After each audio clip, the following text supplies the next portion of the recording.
누가복음 15장 11절에서 32절인데요.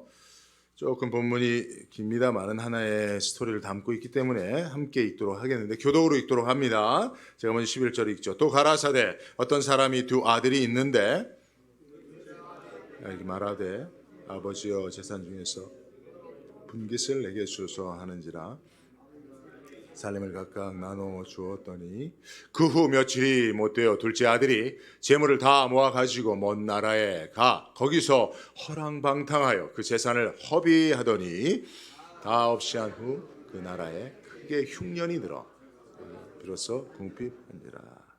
가서 그 나라 백성 중 하나에게 붙여 사니 그가 저를 들러 보내어 돼지를 치게 하였는데 영내로 배를 채우고자 하되 주는 자가 없는지라. 이에 스스로 돌이켜 가로되 내 아버지에게는 양식이 풍족한 품꾼이 얼마나 많은고 나는 여기서 주려 죽는구나. 내가 얼마나 아버지께 가서 아버지여 내가 하늘과 아버지께 죄를 얻었사오니 지금부터는 아버지의 아들이라 일컬음을 감당치 못하겠나이다. 나를 품꾼의 하나로 보소서 하리라 하고 아버지가 저를 여겨갖고 아들이 가로되 아버지여 내가 하늘과 아버지께 죄를 얻었사오니 지금부터는 아버지의 아들이라 일컬음을 감당치 못하겠나이다 하나 종들에게 이르되 제일 좋은 옷을 내어다가 입히고 손에 가락지를 끼우고 발에 신을 신기라. 그리고 살진 송아지를 끌어다가 잡으라 우리가 먹고 즐기자. 이렇다가 다시 얻었노라 하니 저희가 즐거워하더라. 맏아들은 밭에 있다가 돌아와 집에 가까웠을 때에 풍류와 춤추는 소리를 듣고 한 종을 불러 무슨 일인가 물은데 대답하되 당신의 동생이 돌아왔음에 당신의 아버지가 그의 건강한 몸을 다시 맞아 드리게 되면 인하여 살진 송아지를 잡았나이다 하니 나와서 권하는데 아버지께 대답하여 가로되 내가 여러 해 아버지를 섬겨 명을 어김이 없거늘 내게는 염소 새끼라도 주어 나와 내 벗으로 즐기게 하신 일이 없더니 함께 아들이 돌아오매 이를 위하여 살진 송아지를 잡으셨나이다. 아버지가 이르되 예 너는 항상 나와 함께 있으니 내 것이 다 내 것이로되 함께요 이 내 동생은 죽었다가 살았으며 내가 잃었다가 얻었기로 우리가 즐거워하고 기뻐하는 것이 마땅하다 하니라. 아멘. 예, 우리 이 말씀을 가지고 우리 장성원 목사님께서 세 가지를 확인하라는 제목으로 설교를 이제 곧 해주실 텐데 설교하기 전에 우리가 성령의 하나됨을 바라며 축복하는 시간을 서로 갖도록 하겠습니다. 특별히 오늘 저희 교회에 보내주신 영혼들을 마음으로 더 크게 축복하는 마음으로 우리 축복합니다 찬양 후에 우리 장 목사님 나오셔서 말씀 전해주시겠습니다.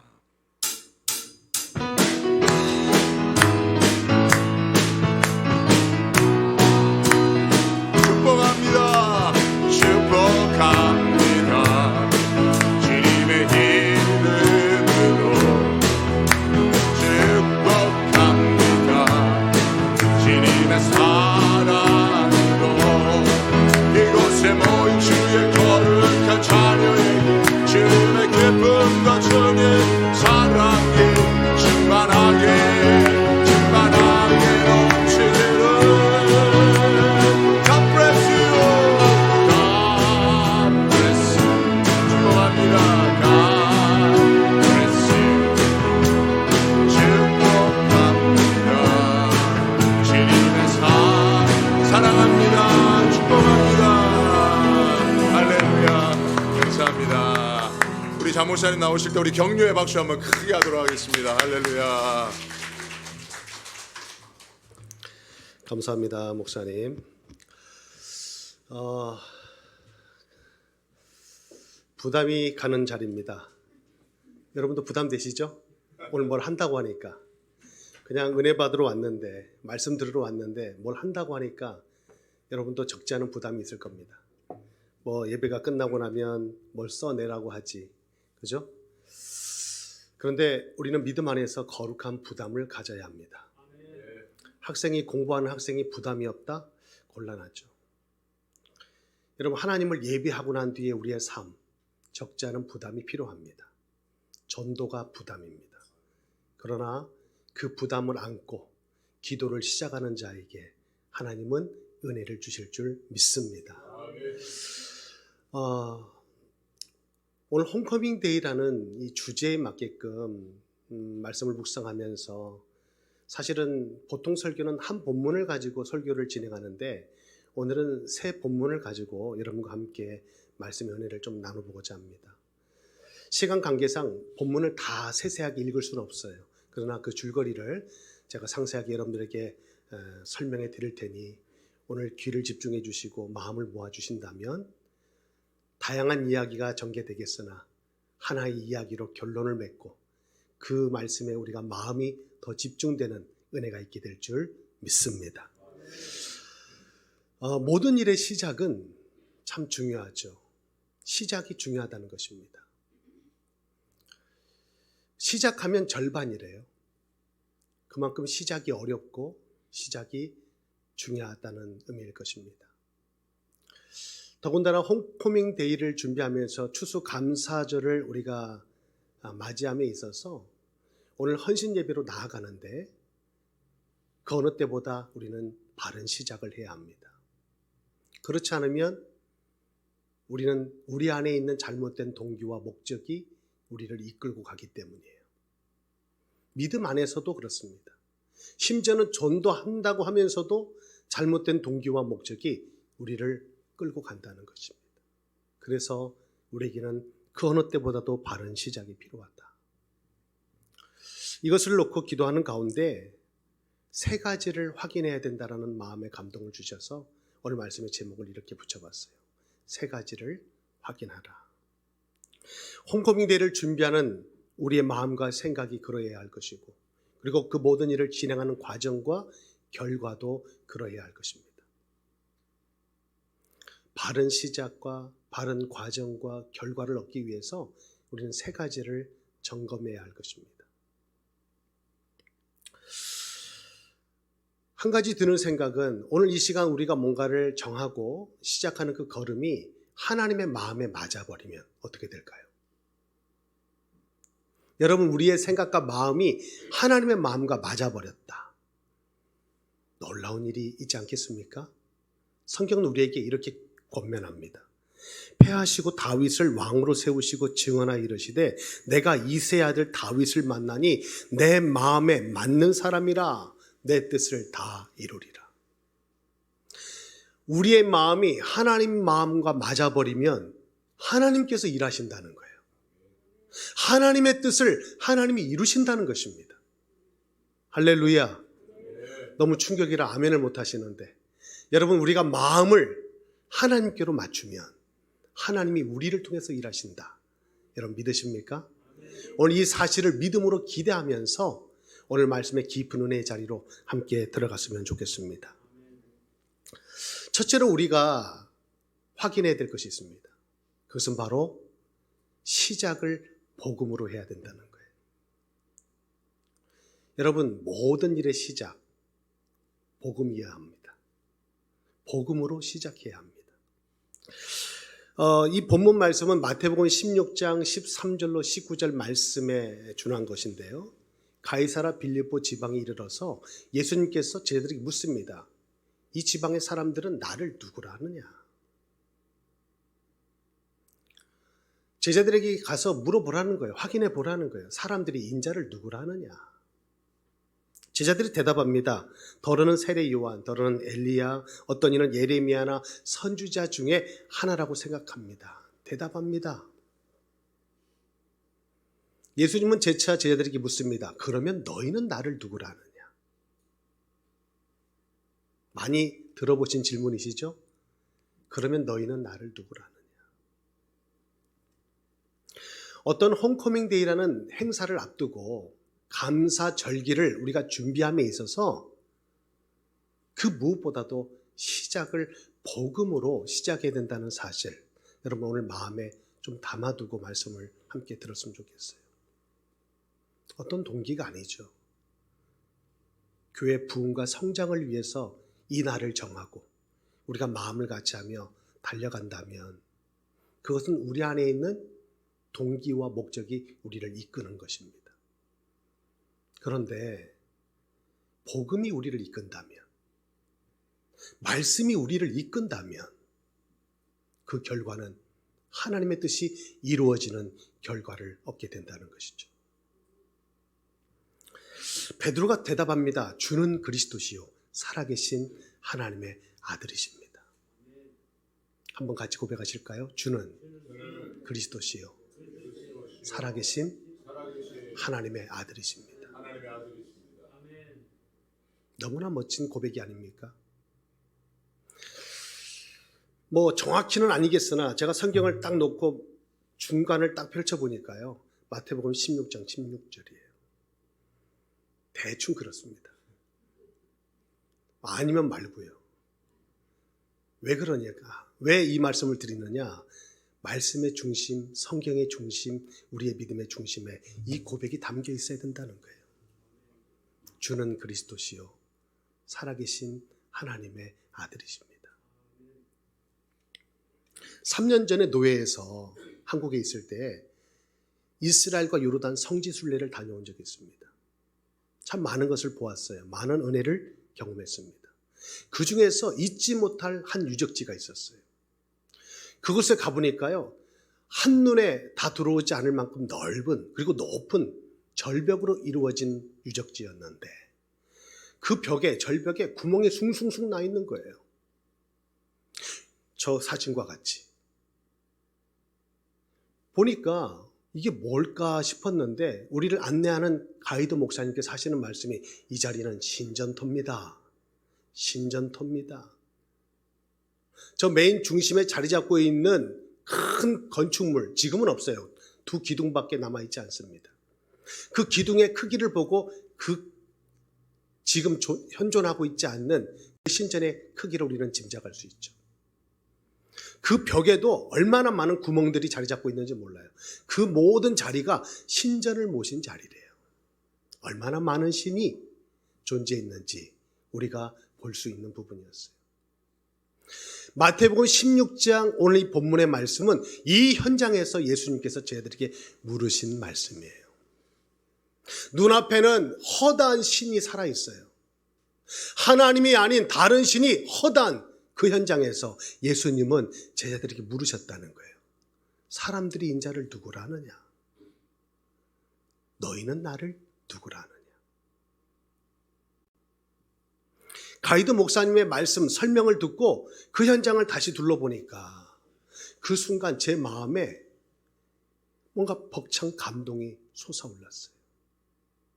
주는 그리스도시요 살아계신 하나님의 아들이십니다. 큰 울림이 제게 있었다는 거예요.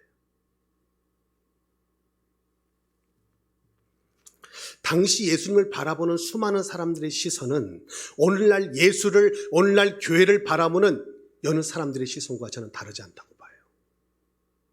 오늘날 예수를, 오늘날 교회를 세상 사람들은 어떻게 볼까요? 더러는 세례 요한이라, 더러는 엘리야라, 예레미야나 여러 선지자 중에 하나라고 생각합니다. 오늘 이것을 오늘의 우리의 의미로 다시 재해석한다면 이런 것일 겁니다. 교회는, 복음은 정의가 아닙니까? 세례 요한이 정의를 외쳤거든요. 복음은 신비가 아닙니까? 엘리야가 기도할 때 불이 임했잖아요. 복음은, 예수는 구제가 아닙니까? 예레미야 박애주의, 눈물의 선지자였습니다. 예수님도 가난하고 소외되고 병든 사람들을 찾아가셨어요. 그래서 예수를 바라볼 때 지금으로 보면 NGO 단체 대표 정도로 생각하는 그 시대의 사람들의 시선과 오늘의 시선이 저는 크게 다르지 않다고 봐요. 복음은 교훈입니까? 좋은 말씀입니까? 오늘 여러분 주일 좋은 말씀 들으러 교회 오셨습니까? 복음은 그런 것이 아닙니다. 복음은 생명입니다. 복음은 예수가 그리스도라는 사실입니다. 그래서 오늘 베드로가 고백한 이 고백이 우리의 신앙에 큰 울림을 주는 거예요. 주는 그리스도시요 살아계신 하나님의 아들이십니다. 여러분, 복음이 예수다. 예수 그리스도가 복음이다. 인정하십니까? 그럼 그 예수는 누굽니까? 마태복음 1장 21절은 이렇게 말씀하고 있습니다. 같이 볼까요? 아들을 낳으리니 이름을 예수로 하라. 이는 그가 자기 백성을 저희 죄에서 구원할 자이십니다. 자기 백성을 저희 죄에서 구원할 자, 그가 바로 예수라는 거예요. 구약에 예언된 메시아가 이 땅에 그리스도로 오셨는데 그분이 바로 예수라는 거예요. 구원자입니다. 여러분, 복음은요, 믿는 모든 자에게 구원을 주시는 하나님의 능력입니다. 아멘이십니까? 로마서 1장 16절입니다. 내가 복음을 부끄러워하지 아니하노니 이 복음은 모든 믿는 자에게 구원을 주시는 하나님의 능력이 됨이라. 첫째는 유대인에게요, 또한 헬라인에게로다. 복음이 무엇이라고요? 믿는 자에게 구원을 주시는 하나님의 능력이라는 거예요. 오늘도 하나님을 떠나 믿고 싶은 것을 믿고 가고 싶은 길을 가는 수많은 인생들에게 오늘도 주님은 묻고 계십니다. 너희는 인자를 누구라 하느냐? 제자로 부름을 받았습니다. 오늘 우리는 성도로 부름을 받았습니다. 그런 우리에게도 주님은 여전히 묻고 계십니다. 너희는 나를 누구라 하느냐? 여러분, 오늘 베드로의 고백이 저와 여러분의 고백되기를 진심으로 축복합니다. 예수님의 말씀을 보니까 그 베드로의 고백도 자신의 고백이 아님을 알 수 있어요. 성경은 이렇게 말씀합니다. 바요나 시모나 내가 복이 있도다. 이를 내게 알게 한 이는 혈육이 아니요 하늘의 아버지십니다. 하나님께서 깨달음을 주셨다는 거예요. 고백하게 하셨다는 거예요. 그 뒤에 말씀을 보면 이 고백이 베드로의 고백이 아닌 것을 우리가 확인할 수 있어요. 그런데 중요한 사실은 이 고백을 하나님께서 베드로의 입을 통해서 고백하게 하시면서 주님은 오늘 이 고백 앞에, 믿음 앞에 서 있는 그들을 축복하세요. 세 가지의 복음 안에 담겨진 비밀을 말씀하시는데, 첫째, 너는 베드로라. 내가 이 반석 위에 내 교회를 세우리니. 둘째, 음부의 권세가 이기지 못하리라. 셋째, 천국의 열쇠를 내게 주리니 내가 땅에서 무엇인지 매면 하늘에서 매일 것이요 내가 땅에서 무엇인지 풀면 하늘에서도 풀리리라. 주님은 분명 말씀하셨어요. 이 복음 안에 담겨있는 비밀이 무엇인지. 반석 위에 내 교회를 세우신다. 여기서 말하는 교회는 우리가 흔히 알고 있는 교회가 아닙니다. 교회는 크게 두 가지의 의미로 나눠볼 수 있는데, 시나고그, 이것은 우리가 예배하는 장소를 의미하는 말이에요. 오늘 예수님께서 말씀하신 내 교회를 이 반석 위에 세운다는 교회는 에클레시아입니다. 에클레시아, 밖으로 불러내다. 세상에서 밖으로 불러낸 자, 성도를 말하는 거예요. 오늘 이 복음의 반석 위에 내 교회를 내가 세운다는 거예요. 그 교회가 바로 여러분입니다. 우리가 예배드리는 이 장소도 중요하지만 진정한 교회는 구원받은 성도 한 사람이 교회라는 거예요. 우리는 그런 의미에서 매 주일마다 모이는 교회로, 그리고 예배를 마치고 나면 흩어지는 교회로 나아가는 것입니다. 우리가 교회라는 거예요. 고린도서 3장 16절은 말씀합니다. 우리에게 분명히 말씀하고 있어요. 너희는 너희가 하나님의 성전인 것과 하나님의 성령이 너희 안에 계시는 것을 알지 못하느냐. 예수를 그리스도로 고백한 자에게 주시는 하나님의 최고의 선물, 가장 좋은 것이 무엇이냐? 그게 바로 성령입니다. 성령을 모시고 사는 자가 성전된 인생이라는 거예요. 하나님은 어제나 오늘이나 동일하게 하나님의 거룩한 전에 함께 하시는 줄 믿습니다. 예루살렘 성전이 아니에요. 오늘도 예수를 구주로 영접하고 성령을 모시고 살아가는 여러분의 인생 가운데 함께 하시는 줄 믿는 것입니다. 아멘입니다. 어제 토요일 새벽 예배를 마치고 집에 돌아가 오후에 한 모 교회의 가나안 성도님을 만났습니다. 가나안 성도가 누굽니까? 교회 안 나가는 성도예요. 교회 상처를 너무 받아서 교회를 나갈 수가 없다는 거예요. 이런저런 얘기를 식당에서 얘기를 나누는데 참 마음이 아팠어요. 왜냐하니까 얼마나 교회를 사랑했고 얼마나 교회 앞에 충성했는지 느껴졌기 때문에. 아, 이렇게 섬기는 분도 계시나? 이런 마음으로 목사님을 생각하고 이런 마음으로 교회를 섬기는 분도 계시는구나 라는 게 고스란히 마음에 와닿았어요. 진심으로 전심으로 교회를 사랑하신 분이었어요. 그런데 오늘 어떤 자리에 있습니까? 말할 수 없는 상처 속에서, 아픔 속에서 교회를 나가지 못하고 있는 거예요. 여러분 어떻게 생각하십니까? 나름대로 열심히 섬기셨어요. 누구보다 사랑하셨어요. 누구보다 충성하시고 헌신하셨어요. 그런데 오늘은 그 사랑하는 교회를 나갈 수 없는 형편에 놓여 있는 거예요. 그 말씀을 듣는 내내 생각했습니다. 정말 문제없는 교회가 없구나. 정말 문제없는 교회가 없구나. 그러면서 한 가지 섬광 같은 생각이 제 안에 떠오른 것은 교회 안에 문제가 많은 것도 문제인데 더 큰 문제가 있다는 사실을 깨닫게 됐어요. 그것은 바로 교회 안에 복음이 없다는 거예요. 여러분, 이 말이 어떻게 들리십니까? 교회 안에 복음이 없다. 참 듣기 불편한 얘기 아닙니까? 뒤집어서 생각해 볼까요? 어떤 문제가 있어도 교회 안에 복음이 살아있다면 그 위기는 기회가 될 것이고 그 문제는 축복이 될 줄 믿습니다. 여러 얘기를 마쳤습니다. 그리고 간절한 마음으로 기도를 해드렸어요. 그 기도의 내용은 복음으로 시작하지 않은 모든 것은 결국은 하나님 앞에 바벨탑이 될 수 있다는 사실, 하나님 마음에 감동을 주셔서 그렇게 기도를 해드렸습니다. 다시금 믿음으로 시작하면 됩니다. 하나님은 도우실 것입니다. 하나님은 회복시켜 주실 것입니다. 여러분, 그 교회뿐입니까? 그 성도뿐입니까? 오늘 우리도 복음으로 시작해야 되지 않을까요? 너무나 중요한 일을 앞두고 있습니다. 어떻게 시작하시렵니까? 그냥 작정서 쓰면 끝나는 겁니까? 아닙니다. 복음으로 시작해야 합니다. 그리고 그 작정서에 복음을 향한 우리의 가슴과 믿음의 고백이 담겨져야 될 줄로 믿습니다. 그러면 우리는 반드시 보게 될 거예요.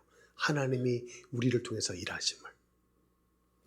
감사한 것은 대화를 마치고 기도를 마치고 나니까 그분께서 저한테 목사님 기도에 참 위로가 됐고 힘이 났다고 우리 회사 사무실로 와달라는 거예요.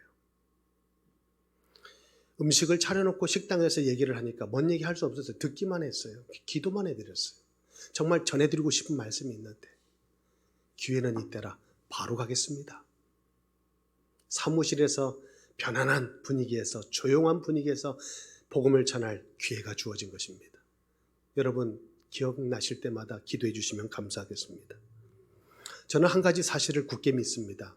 복음과 영혼이 만나면 놀라운 일이 일어난다는 사실. 믿음으로 믿음에 이르게 한다는 사실을 여러분 믿습니까? 로마서 1장 17절은 우리에게 말씀합니다.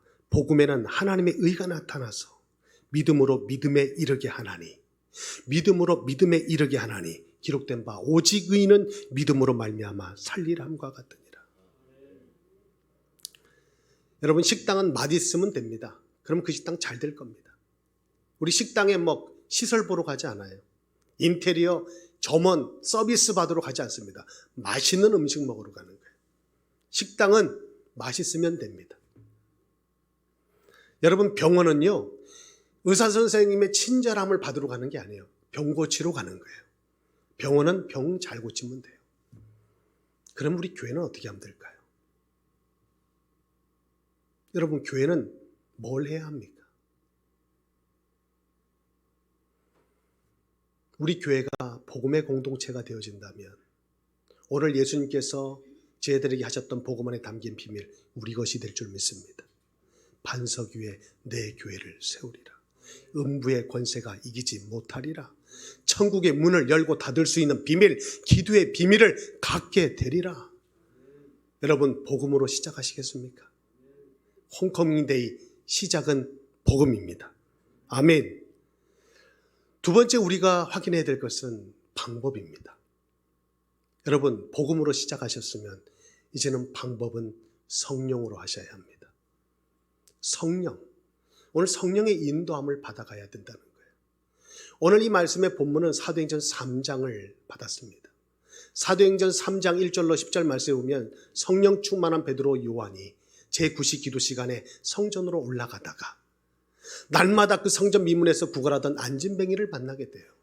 늘 보았던 사람, 늘 만났던 사람이 아니겠습니까? 늘 그는 눈이 오나 비가 오나 그 자리에 앉아서 구걸하는 사람이었으니까. 안진뱅이, 일어나지 못하는 사람이니까. 그런데 어찌된 일인지 성령의 충만함을 받은 베드로와 요한은 그 안진뱅이가 그날따라 달리 보이는 거예요. 그에게 필요한 것은 동전 한 입이 아니고 빵 조각, 떡 조각이 아니라 예수 그리스도의 생명이 필요하다는 것이 보이기 시작한 겁니다. 그래서 베드로는 외칩니다. 은과 금은 내게 없거니와 내게 있는 건 내게 주노니 나사렛 예수 이름으로 일어나 걸어라. 저는 그 말씀이 왜 가슴에 와 닿았냐면 성경을 여러분 집에 가서 한번 자세히 정독해 보세요. 베드로가 그 안진뱅이의 오른손을 붙잡아 일으켰대요. 담대하게 어쩌다가 성령에 사로잡혀서 감동을 입어 말씀을 전할 수는 있겠지만 평생을 안진뱅이로 살아온 그 구걸하는 안진뱅이를 붙잡아 일으켰다? 이거는 차원이 다른 얘기 아닙니까? 여러분, 우리가 복음을 아는 것과 복음의 확신을 갖는 것은 다른 차원입니다. 복음 알고 계세요? 복음을 믿고 계세요? 그런데 오늘 베드로처럼 오른손을 붙잡아 일으킬 만한 확신이 있으십니까? 노맨입니까? 아멘입니까? 한번 실천해 보시기 바랍니다. 한번 가서 일으켜 보세요. 일어나지는지. 여러분은 이미 알고 있어요. 내가 붙잡아 일으키면 다시 주저앉게 될 것을 알고 계시기 때문에 일으키지 않는 거예요. 누가 그러던데요. 내려올 산을 왜 올라가냐고. 우리가 그런 마음이 있지 않아요? 복음을 전한다고 하는 것은 어찌 보면 내 말이 아니고 하나님 말씀이기 때문에 조금만 용기가 있다면 가능한 일입니다. 그런데 붙잡아 일으킨다? 이건 차원이 다른 얘기 아니에요? 성경은 말씀합니다. 그 순간 발과 발목에 힘이 들어가 그 안진뱅이가 일어나요. 걷기도 하고 뛰기도 하며 성전 안으로 들어가 비로소 하나님을 찬미했더라. 날마다 성전 미문 앞에서 구걸했던 안진뱅이임을 알아본 그 시간 예배하는 모든 사람들이 놀랐더라. 여러분, 이 말씀이 어떻게 들리십니까? 제가 볼 때는 이 베드로의 믿음의 수준이 베드로의 한계를 뛰어넘고 있는 거예요. 베드로의 수준이 아니잖아요. 어떻게 그럴 수 있을까요? 성경은 분명히 그 해답을 이렇게 제시합니다. 그는 성령으로 충만함을 입었더라. 오순절 마가다라방에 임한 바람 같은 불 같은 성령의 충만함을 베드로가 입었더라. 성령 충만한 베드로는 100%, 99.9%가 아닙니다. 0.0001%의 의심도 없이 100% 그 복음의 능력을 확신하고 있는 거예요. 그래서 그 행동이 나오는 거예요. 우리는 상대방을 배려합니다. 우리의 모습도 생각합니다. 이런저런 생각 속에 우리는 그 용기를 잃어버리는 거예요. 그 손을 내밀 수 없어요. 내민다 할지라도 일으킬 수 없어요. 많은 생각이 있기 때문입니다. 그 생각은 다 이유가 분명하고 상황은 맞을지라도 불신앙이 아닙니까? 100% 성령의 충만함을 입고 나니까 내 생각은 다 내려놔지고 오늘 하나님 복음의 능력만 믿고 그런 행동을 취할 수 있었던 거예요. 여러분 혹시 토끼와 거북이의 경주 이야기 아시죠? 토끼와 거북이가 경주를 했습니다. 누가 이겼습니까? 처음 듣는 얘기예요. 미국에서는 이 얘기가 모르는 얘기입니까? 거북이가 이겼죠? 왜 거북이가 이겼죠? 토끼가 자빠져 자다가. 그럴 때는 자빠져 잔다고 해야 돼요. 누가 보더라도 토끼가 이기는 게임이잖아요. 거북이는 상대가 안 되는 거예요. 그런데 토끼가 졌네. 이 치욕적인 사건을 토끼 나라에서는 대대로 언약으로 물려줍니다. 절대 너희는 졸지 마라. 여러분 토끼가 눈 감는 거 봤어요? 못 봤어요? 그때부터 눈을 안 감는데요. 이뻐지려고 쌍꺼풀 수술했는데 눈이 안 감겨지는 그 질환을 뭐라고 합니까? 제가 찾아보니까 토한증이라고 그래요. 토끼 눈증. 눈이 안 감기는 거예요. 여러분, 토끼는 눈을 감을 수가 없어요, 이제는. 그래서 토끼 눈이 빨간 거예요. 다시는 거북이한테 질 수가 없어요. 여러분에게 한번 지금 토끼 거북이 얘기하는 줄 아는데 여러분 얘기하고 있는 거예요. 여러분 주변에 지금 옆에 앉아 계신 분들 얼굴 한번 참 보세요. 토끼랑 닮았어요? 거북이랑 닮았어요? 관상학적으로 볼 때. 난 토끼랑 닮은 것 같다 한번 표시해 주시겠습니까? 이 자리에 앉아보니까 마스크 속에 다 숨겨 있어도 얼굴 큰 거북이, 얼굴 작은 거북이, 그리고 잘생긴 거북이, 이쁜 거북이. 좀 거북이랑 좀 닮아 있어요, 우리가. 속도를 봐도 그렇습니다. 센스를 봐도 그렇습니다. 모든 면에서 세상은 토끼와 같이 빨라요. 우리는 거북이처럼 느릿느릿 봅니다. 토끼와 거북이가 게임이 안 되듯이 세상과 우리는 게임이 안 되는 거예요. 그래서 믿음의 삶을 세상 가운데 살기가 녹록지 않은 거죠. 그런데 오늘 말씀이 우리에게 주는 교훈은 거북이 같은 우리 인생도 토끼 같은 세상 가운데에서 이기는 길이 있다는 거예요. 그게 무엇입니까? 성령으로. 방법을 성령으로 이기는 거예요. 무태서 경주했던 경주를 이제는 물속에서 하면 되는 거예요. 그러면 거북이가 물속에서 얼마나 유유자적하게 헤엄을 자유롭게 하는지 모르죠. 토끼 물속에 한번 던져놔 보세요. 토끼 그놈 힘 못 씁니다.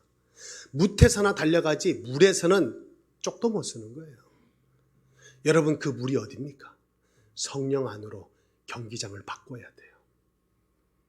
여러분 성령 충만은요 그냥 뭐 은사나 은혜가 아닙니다. 믿음의 사람 그리스도인이 가지고 있는 최고의 비밀인 것입니다. 세상에서 살아가야 될 경쟁력입니다. 우리가 가지고 있어야 될 영향력이 바로 성령 충만 아닙니까? 저는 그렇게 믿습니다.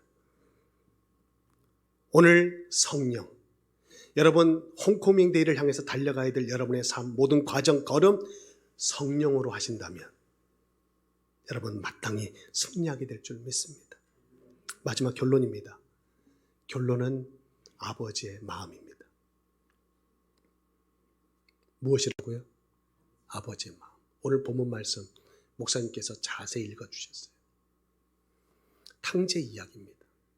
집 나간 탕자, 되돌아온 아들의 이야기예요. 오늘 말씀을 언뜻 보면 그 포커싱이 탕자에게 맞춰져 있는 듯 보여요.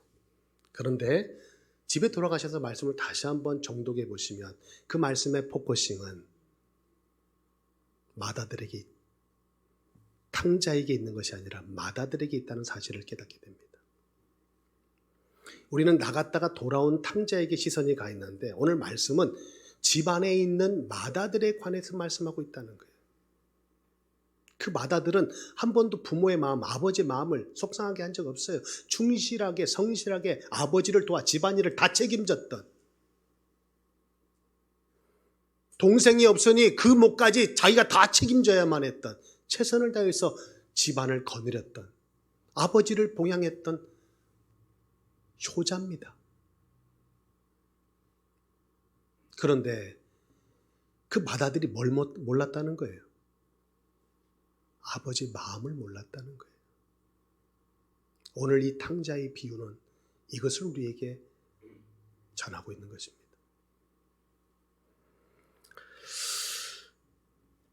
오늘 이 말씀 앞에 여러분은 집 나간 탕자 같습니까? 집 안에 있는 맏아들 같습니까? 우리는 오늘도 주일이라고 모여가지고 멋지게 화장하고 이쁘게 화장하고 멋지게 우리 옷 입고 와서 찬양하고 기도하고 예배하고 교제하고 돌아갑니다. 우리 집안에 있는 맏아들들이에요. 아버지를 기쁘시게 합니다. 하나님을 위해서 헌신하고 봉사하고 충성합니다. 그런데 아버지의 마음이 어디 있다고요? 집 나간 탕자에게 있는 거예요.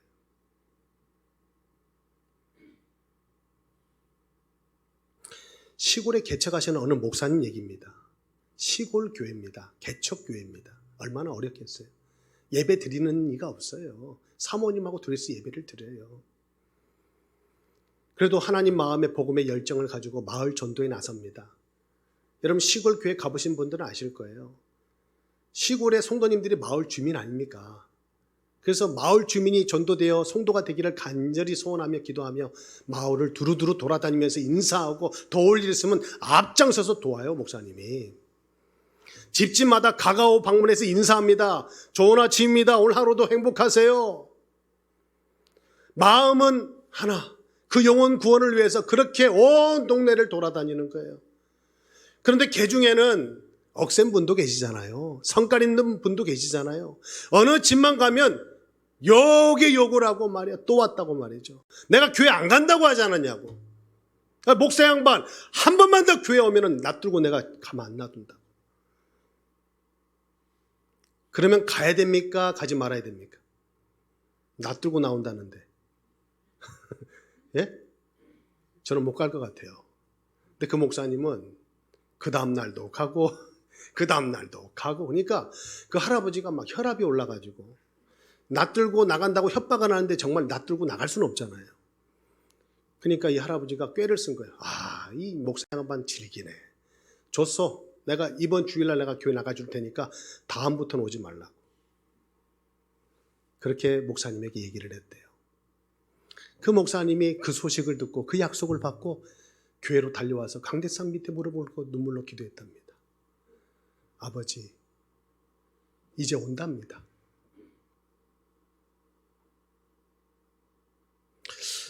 저는 그 얘기를 듣고 가슴이 먹먹해졌어요. 아버지, 온답니다. 그게 오는 거예요? 온다고 약속한 거예요? 네 얼굴 보기 싫으니까 두 번 다시 우리 집에 발들이지 말라고 내가 가겠다고 한 거 아니에요. 목사님이 바보 찬치입니까? 그런데도 하나님 앞에 무릎을 꿇고 하나님 그 영혼이 아버지의 집에 옵니다. 하나님 그 마음을 만져주십시오. 얼어붙은 그 마음을 부셔주십시오. 하나님이 만져주셔야 합니다. 그렇게 기도했던 목사님이 누구신 줄 아십니까? 한국교회를 대표하는 세계력교회 손윤범 목사입니다. 사진 한번 보실까요? 이 교회입니다. 이게 시골에 있는 교회라고 믿겨지십니까? 마산, 부산, 그 주변의 다른 도시에서 이 교회로 몰려오는 거예요. 여러분 서두에 말씀드렸죠. 우리의 마음이 하나님과 맞아버리면 하나님의 뜻을 이루신다고 말씀드렸죠.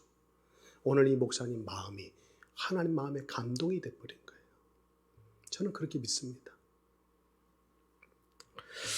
여러분 집에 사랑하는 자녀가 집 밖에 나갔는데 아직도 집에 돌아오지 않고 있는데 어디에서 무엇을 하고 있는지 어떻게 살고 있는지도 모르는데 밤에 잠이 옵니까? 맛있는 거 먹으러 갈 힘이 납니까? 관광을 할 일이 할 마음이 생깁니까? 오늘 하나님 아버지의 마음이 우리 마음 가운데 담겨질 수 있기를 간절히 소원합니다. 빌어먹을 놈이 아버지 유산 땡겨가지고 잘 살아보겠다가 나간 놈이 거지꼴 돼서 돌아왔네. 밭에 일 나갔다가 돌아오니까 동네가 시끌벅적해. 종을 불러다 놓고 뭔 일이냐? 아니 당신 동생이 돌아왔습니다. 아버지가 기뻐서 소잡고 잔치를 베풀었습니다. 그 얘기를 듣고 맏아들은 화가 나는 거예요. 인간적으로는 이해됩니다. 그런데 그 화가 난 맏아들이 바로 율법이요. 가슴을 천갈래 만갈래 찢어 갈겨놓고 살아있을 때 유산을 달라는 건 뭔 말입니까? 살아있는데 유산이 이 웬 말입니까? 그 돈 받아가지고 허랑방탕한 삶 사다가 거지 꼴돼서 돌아왔는데 먼 상거가 먼데도 아버지는 늘 마을역에 그 아들이 돌아오기만을 기다렸던 거예요. 어제나 오늘 오나 내일 오나 한눈에 알아보고 달려가서 그 아들을 끌어안고 잔치를 베푸는 그 아버지가 복음입니다. 여러분, 하나님 아버지의 마음이 느껴지십니까? 아버지의 마음을 품는 자 기다릴 수 있다. 인내할 수 있다. 그는 반드시 천국잔치의 맛을 볼 수 있다. 저는 믿습니다. 홈커밍데이, 우리 안디옥의 생명잔치가 될 줄 저는 확신합니다. 하나님 기뻐하실 천국잔치가 될 줄 믿습니다. 여러분 기대하십니까? 마음을 모아서 하나님 앞에 그 마음을 올려드릴 준비가 되셨습니까? 그럼 태신자 작정서 부담 갖지 말고 믿음으로 작성해 보세요. 이 정도면 약 팔 수 있지 않겠어요? 이 정도면 주머니 열리지 않겠어요?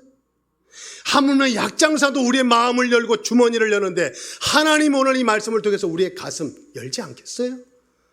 여러분, 오늘 그 이름 석자를 적을 때 하나님 접수하신다면 여러분 기대하는 마음으로 적으셔도 좋을 줄 압니다. 오늘 말씀은 이것으로 마치고요. 우리 안디옥 전도단 앞으로 나오셔서 찬양 가운데 우리의 마음과 중심을 올려드리며 홈커밍 데이 하나님 받으시옵소서. 우리의 마음을 받으시옵소서. 복음으로 시작하겠습니다. 성령으로 하겠습니다. 하나님의 마음으로 하겠습니다. 하나님 우리 가운데 역사해 주옵소서. 우리가 특성으로 찬양을 올려드릴 때 여러분 그 마음을 함께 모아주시고 대신자 작정하시고 함께 기도를 시작했으면 좋겠습니다. 할렐루야. 하나님 감사합니다. 오늘 주신 말씀 마음에 오롯이 받습니다.